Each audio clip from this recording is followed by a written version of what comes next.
السلام علیکم ورحمۃ اللہ وبرکاتہ۔ امید کرتے ہیں دوستو آپ سب خیر و عافیت سے ہوں گے۔ دوستو آج کی اس ویڈیو میں ہم آپ کو ایک ایسا عمل، ایک ایسا وظیفہ بتانے والے ہیں، یعنی سنانے والے ہیں کہ جس سے انشاءاللہ عز و جل آپ کی تمام پریشانیاں دور ہو جائیں گی۔ اگر آپ اپنے گھر میں پریشان حال ہیں، اگر آپ غریبی سے پریشان حال ہیں، اگر آپ جاب لیس ہیں، آپ کی جاب نہیں لگتی ہے اور گھر میں جھگڑے رہتے ہیں، گھر میں کوئی نہ کوئی بیمار رہتا ہے، گھر میں جادو جنات کا سایہ ہے، کسی نے آپ کو جادو کروا دیا ہے، یا پھر آپ ہر وقت ٹینشن میں رہتے ہیں، ہر وقت یہ خوف لگا رہتا ہے کہ کہیں ایسا نہ ہو کہ میرے ساتھ کوئی حادثہ ہو جائے، یا آپ رشتوں کی بندش سے پریشان حال ہیں، اگر آپ کے کاروبار میں بندش ہے، جی ہاں دوستو، تو آپ اس عمل کو، اس وظیفے کو ضرور سنیں۔ انشاءاللہ عز و جل آپ کی تمام پریشانیاں دور ہو جائیں گی۔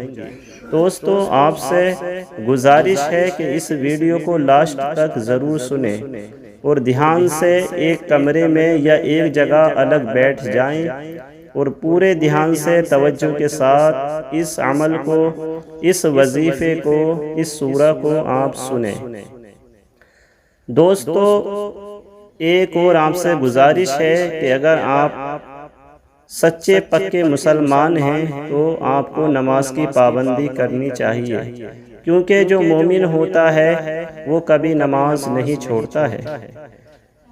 آپ کو پانچوں وقت کی نماز پڑھنی چاہیے، کیونکہ دوستو اگر آپ نماز چھوڑتے ہیں تو نماز چھوڑنے سے گھر میں بے برکتی ہوتی ہے، روزی میں برکت نہیں ہوتی، عمر میں برکت نہیں ہوتی۔ اگر آپ نماز کی پابندی کریں گے تو انشاءاللہ عز و جل اس کی برکت سے آپ کی تمام پریشانیاں دور ہو جائیں گی۔ اور دوستو اگر آپ کے کوئی رشتہ دار ہیں یا آپ کے ساتھی ہیں، آپ کے دوست ہیں، فرینڈز ہیں، وہ بھی اگر پریشان حال ہیں، بیمار ہیں، تو ان کو بھی یہ ویڈیو آپ ضرور شیئر کریں، کیونکہ ہو سکتا ہے آپ کے ایک شیئر سے کسی کی زندگی بدل جائے، اور ثواب کی نیت سے اسے زیادہ سے زیادہ شیئر کریں، ثواب کی نیت سے اس ویڈیو کو خوب شیئر کریں۔ دوستو اس ویڈیو کو لاسٹ تک ضرور سنیں اور آپ آمین لکھیں۔ کمنٹ باکس میں آپ کو آمین لکھنا ہے، کیونکہ پتہ نہیں کس کی آمین اللہ عز و جل قبول فرما لے اور ہم سب کا بیڑا پار ہو جائے۔ تو دوستو آپ کو آمین کمنٹ باکس میں لکھنا ہے۔ تو آئیے بنا کسی دیری کے یہ عمل شروع کرتے ہیں۔ ہم پڑھیں گے اور آپ کو دھیان سے سننا ہوگا۔ آئیے شروع کرتے ہیں۔ بسم اللہ الرحمن الرحیم۔ یاسین والقرآن الحکیم انک لمن المرسلین علی صراط مستقیم تنزیل العزیز الرحیم لتنذر قوما ما انذر آباؤهم فهم غافلون لقد حق القول على أكثرهم فهم لا يؤمنون إنا جعلنا في أعناقهم أغلالا فهي إلى الأذقان فهم مقمحون وجعلنا من بين أيديهم سدا ومن خلفهم سدا فأغشيناهم فهم لا يبصرون وسواء عليهم أأنذرتهم أم لم تنذرهم لا يؤمنون إنما تنذر من اتبع الذكر وخشي الرحمن بالغيب فبشره بمغفرة وأجر كريم. إنا نحن نحيي الموتى ونكتب ما قدموا وآثارهم وكل شيء أحصيناه في إمام مبين. واضرب لهم مثلا أصحاب القرية إذ جاءها المرسلون إذ أرسلنا إليهم 2 فكذبوهما فعززنا بثالث فقالوا إنا إليكم مرسلون. قالوا ما أنتم إلا بشر مثلنا وما أنزل الرحمن من شيء إن أنتم إلا تكذبون.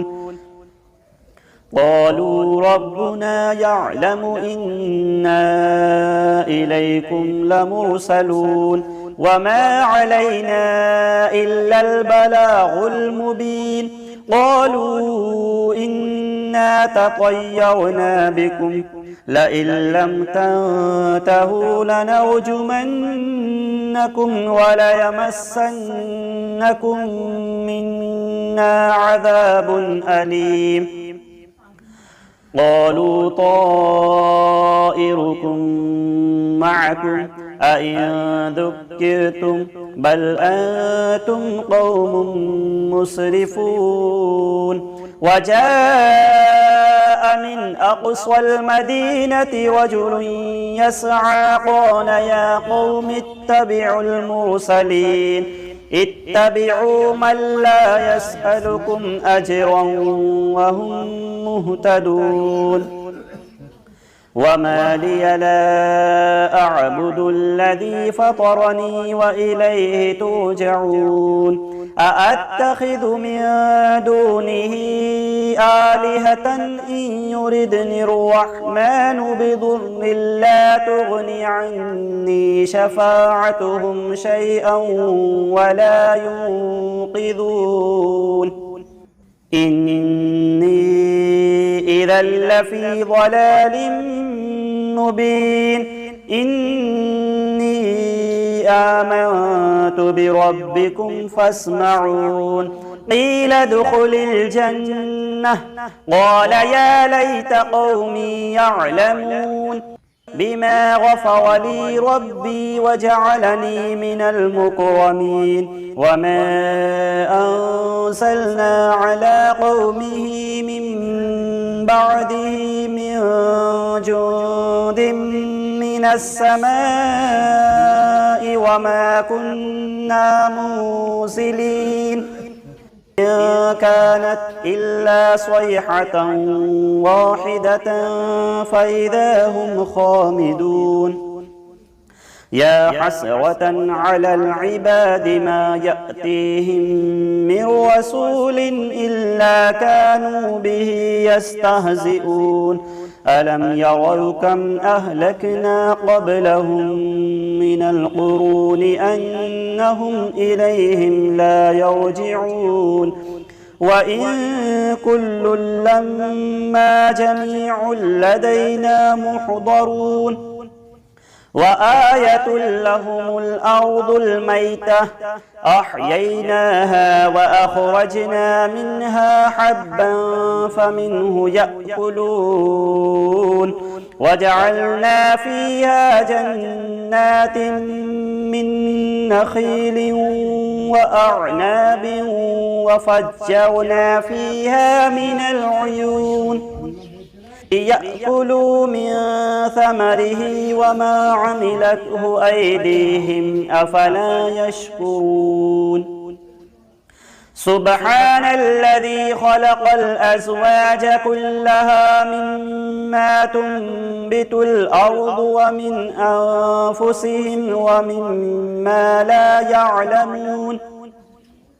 وآية لهم الليل نسلخ منه النهار فإذا هم مظلمون والشمس تجري لمستقر لها ذلك تقدير العزيز العليم والقمر قدرناه منازل حتى عاد كالعرجون القديم لا الشمس ينبغي لها أن تدرك القمر ولا الليل سابق النهار وكل في فلك يسبحون وآية لهم أنا حملنا ذريتهم في الفلك المشحون وخلقنا لهم من مثله ما يركبون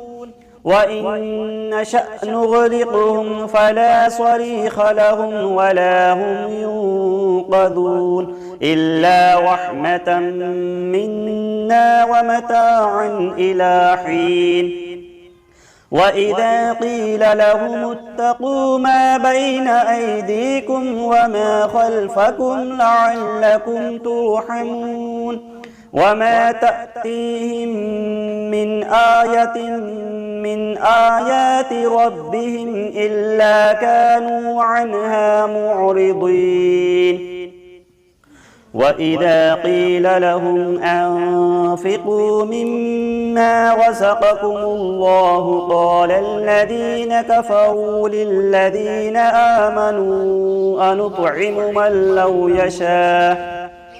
من لو يشاء الله أطعمه إن أنتم إلا في ضلال مبين ويقولون متى هذا الوعد إن كنتم صادقين ما ينظرون إلا صيحة واحدة تأخذهم وهم يخصمون فلا يستطيعون توصية ولا إلى أهلهم يرجعون ونفخ في الصور فإذا هم من الأجداث إلى ربهم ينسلون قالوا يا ويلنا من بعثنا من مرقدنا هذا ما وعد الرحمن وصدق المرسلون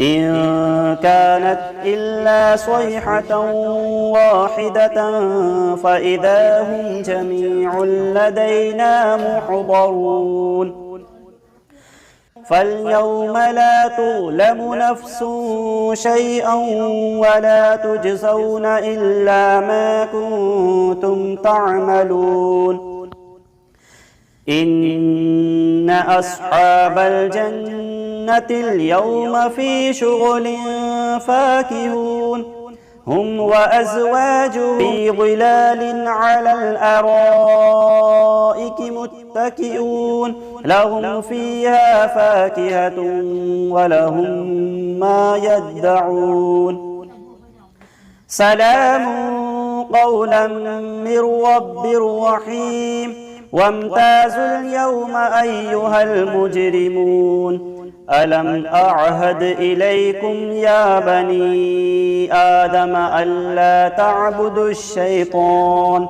إنه لكم عدو مبين وأن اعبدوني هذا صراط مستقيم ولقد أضل منكم جبلا كثيرا أفلم تكونوا تعقلون هذه جهنم التي كنتم توعدون اصلوها اليوم بما كنتم تكفرون اليوم نختم على أفواههم وتكلمنا أيديهم وتشهد أرجلهم بما كانوا يكسبون ولو نشاء لطمسنا على أعينهم فاستبقوا الصراط فأنى يبصرون ولو نشاء لمسخناهم على مكانتهم فما استطاعوا مضيا ولا يرجعون ومن نعمره ننكسه في الخلق أفلا يعقلون وما علمناه الشعر وما ينبغي له إن هو إلا ذكر وقرآن مبين لينذر من كان حيا ويحق القول على الكافرين أولم يروا أنا خلقنا لهم مما عملت أيدينا أنعاما فهم لها مالكون وذللناها لهم فمنها ركوبهم ومنها يأكلون ولهم فيها منافع ومشارب أفلا يشكرون واتخذوا من دون الله آلهة لعلهم ينصرون لا يستطيعون نصرهم وهم لهم جند محضرون فلا يحزنك قولهم إنا نعلم ما يسرون وما يعلنون أولم ير الإنسان أنا خلقناه من نطفة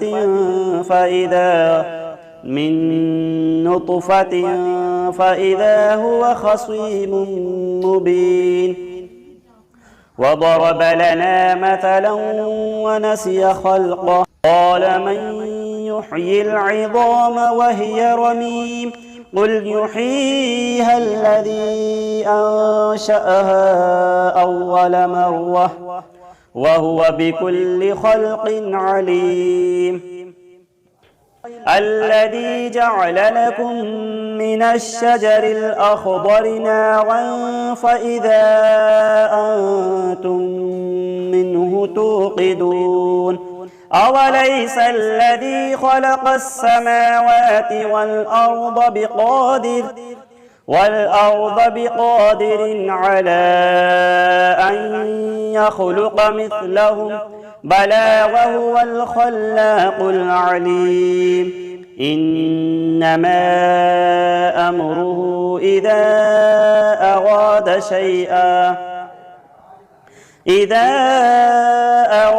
شيئا أن يقول له كن فيكون فسبحان الذي بيده ملكوت كل شيء وإليه ترجعون صدق الله العظيم بسم الله الرحمن الرحيم اللهم صل على سيدنا ومولانا محمد معدن الجود والكرم وآله وبارك وسلم اللهم صل على سيدنا ومولانا محمد معدن الجود والكرم وآله وبارك وسلم اللهم صل على سيدنا ومولانا محمد معدن الجود والكرم وآله وبارك وسلم صلاة وسلاما عليك يا رسول الله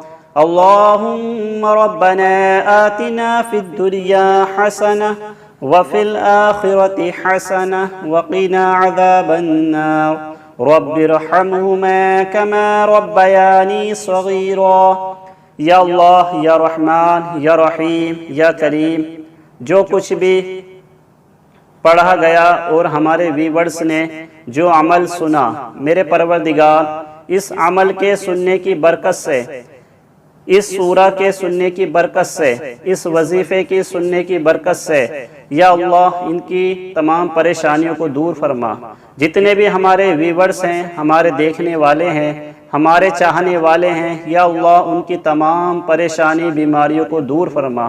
یا اللہ جو کچھ ہم نے پڑھا ہے اس کو اپنی بارگاہ میں قبول فرما۔ اس وقت کا ثواب سب سے پہلے ہمارے پیارے آقا حضرت محمد مصطفیٰ صلی اللہ تعالی علیہ وآلہ وسلم کی بارگاہ میں پیش کرتے ہیں، مولا قبول فرما۔ پیارے نبی صلی اللہ تعالی علیہ وآلہ وسلم کے وسیلے سے تمام انبیاء اکرام، تمام صحابہ اکرام، اہل بیت، تابعین، تبع تابعین، ازواج مطہرات کی بارگاہ میں پیش کرتے ہیں، مولا قبول فرما۔ حضرت الشیخ عبد القادر جیلانی غوث اعظم دستگیر بڑے پیر صاحب کی بارگاہ میں پیش کرتے ہیں، مولا قبول فرما۔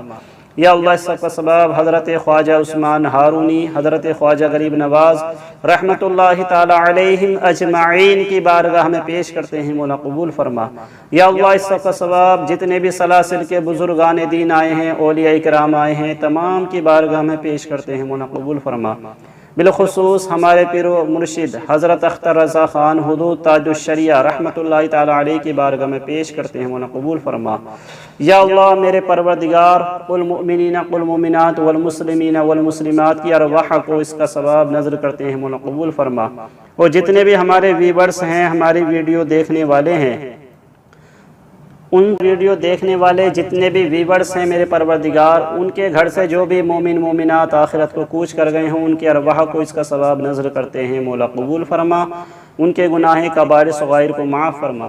یا اللہ یا رحمان یا رحیم یا کریم، ہم نے جو یہ عمل یا وظیفہ پڑھا ہے، یا اللہ جو ہمارے ویورز نے یہ وظیفہ یہ عمل سنا ہے پروردگار، اس کی برکت سے تمام ہی ہمارے چاہنے والے، تمام ہی ہماری ویڈیوز کو دیکھنے والوں کے یا اللہ تمام پریشانیوں کو دور فرما۔